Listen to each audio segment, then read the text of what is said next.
Hello everyone. Today we are going to share our learnings from the RANI project. The term RANI stands for Reduction in Anemia Through Normative Innovations.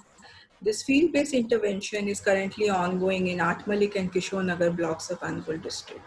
The key objective of the study is to change social norms and test whether a change in social norms can bring about a change in behaviors and ultimately lead to the outcome of increase in HP levels of women of reproductive age group in the area.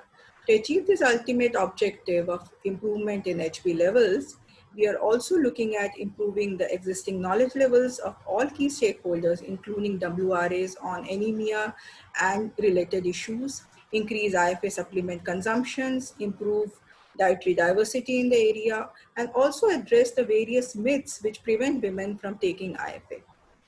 This is a randomized controlled trial. We started in November 2017. The intervention was rolled out in August 2019. We completed our midline evaluation in March 2020, and we are now somewhere in between our midline and endline evaluation. The RANI program uses a four-pronged T4 approach: train, teach, test, and tweak.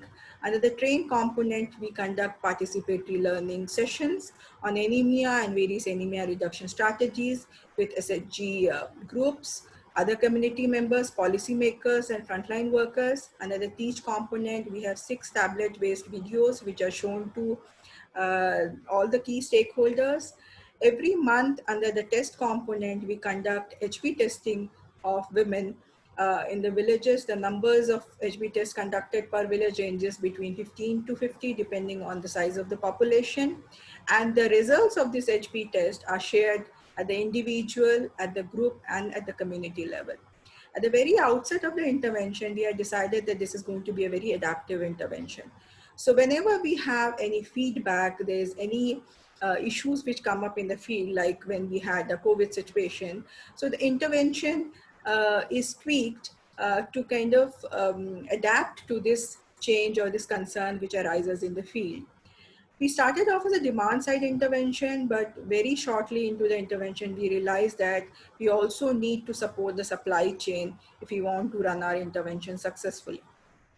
You can see some images of the RANI activities happening on the field. There are participatory learning sessions happening, RANI-com videos being shown. There's a advocacy and sharing session with the district administration and policymakers, HB testing session in action, the various job baits, the colored cards for giving individual HP level reports, the tracking card for tracking the progress of HB levels of a WRA over a period of time, and the group community HB result demonstration session in progress. Our midline results showed great improvement in the consumption of IFA tablets, which improved almost thrice from 0.4 tablets at baseline in the treatment area to 1.6 tablets per week at midline.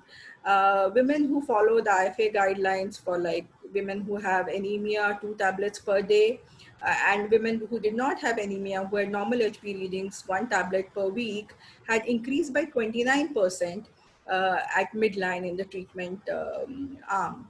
More women showed intentions to consume IFA. The prevalence of IFA consumption behavior also improved, which was reflected in the descriptive and social norms improvement quotient.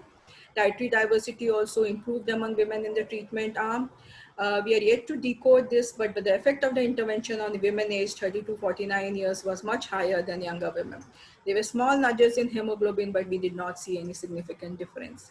The policy implications of our learnings from the field intervention till date is threefold. We strongly recommend that IFA supply and demand need to move together. An uptick in supply without an increase in demand is wasteful.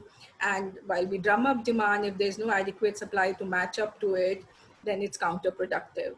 We also found out that the place where IFA is delivered to the WRAs also matters a lot. It should be easily accessible to them. So if we could kind of use the existing IFA supply chain through which pregnant women or adolescent girls they get their IFA prescription, that would go a long way in improving IFA uptake and adherence. Community-based anemia testing decoded anemia for the WRAs. Till date, it was something which could happen to someone else. But the moment they had their own HB reading in their hand, they realized that they're equally susceptible to anemia. A marriage between point of care testing and doorstep or village level delivery of IV supplements is something which works in our project context. Thirdly, regarding BCC intervention for stakeholders, for healthcare workers, and for frontline workers, we need to cover this entire spectrum when we are designing our BCC interventions. We especially, let's say, when we talk to the healthcare workers in our project area, their understanding of what the risk perception surrounding anemia is hugely different. Even the amount of IFA tablets, the dosage which should be given to WRAs is not something which they are completely aware of. With this, I come to the end of our presentation. I'll take a second to acknowledge our partners, Odisha Livelihood Mission, George Washington University, and DCOR Consulting. Thank you.